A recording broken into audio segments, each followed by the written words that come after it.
New to folk? Don't worry, I got you covered. Here are some more folk terms you need to know. Adelitas.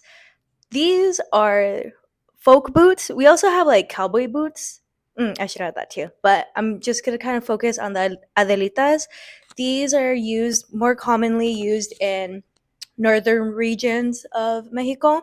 So you'll see them a lot in Chihuahua, Sonora, uh, Zacatecas, sometimes Jalisco, especially for dances de la Revolucion.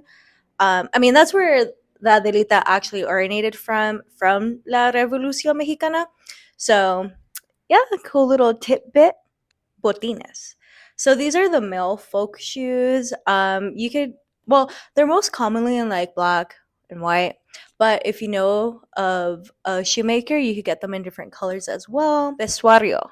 So because we're representing the country, because we're representing Mexico, we don't really refer to vestuarios as costumes because they're not. So, a more closer translation would be either regalia or even just attire because it's not necessarily a costume since we're representing another country. There's a lot of history behind each vestuario, and it's just like literally what you wear for each region, and each region has like sub regions, so it's different attire depending on what type of region you are performing. Bloomers. So these are the shorts that girls wear underneath for performances. This helps with quick regalia changes, and in like Chihuahua, and especially in Las Pocas, the bloomers will be a little bit longer because the skirt will be like flowing up. So the bloomers also serve as a way of respect and dignity for the young lady. So you're not out there, showing your chonies or whatnot. And this is a required piece of garment, undergarment, that all women, all ladies have to wear while they are performing. Fondo. Another required undergarment are fondos. So this is the underskirt. This is normally in white with like bloomers are normally white as well, but depending on the group, you can change the color.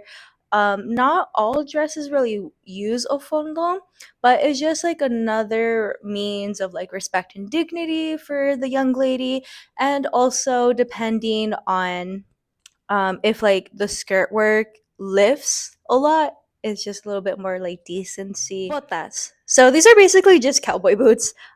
Used a lot in calabaciados, so that's like California.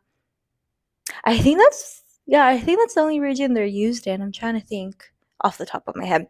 But if they're not, if you know what other region botas are using, let me know. But I think it's just in calabaciados. Serape. So this is the very colorful. Is it considered a shawl in English? Maybe. I'm not too sure.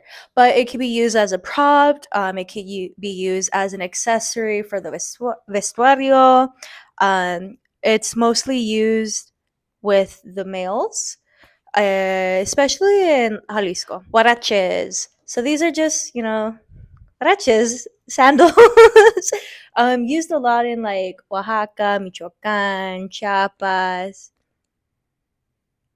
I'm trying to think what other regions. Okay, that's what I could think off the top of my head. But if you know what other regions, comment down below. Crinolina.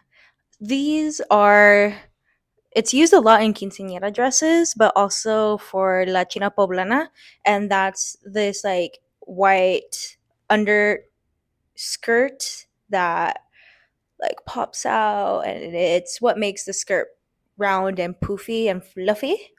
So you definitely need that for China Poblana. And then if you're having your upcoming quince, then you're familiar with it. Zapatillas. So in case you didn't know, these are ballet slippers in Spanish, and I want to share a funny story time. So the last group I was in, our director told us to put on your zapatillas. And we were all just kind of looking at each other like, what is he talking about? And he looked at us like, what do you mean you don't know what I'm talking about? And then he told us like the ballet shoes, and we're like, oh. And these are like, we were all different ages, like adults, younger kids. So it's important.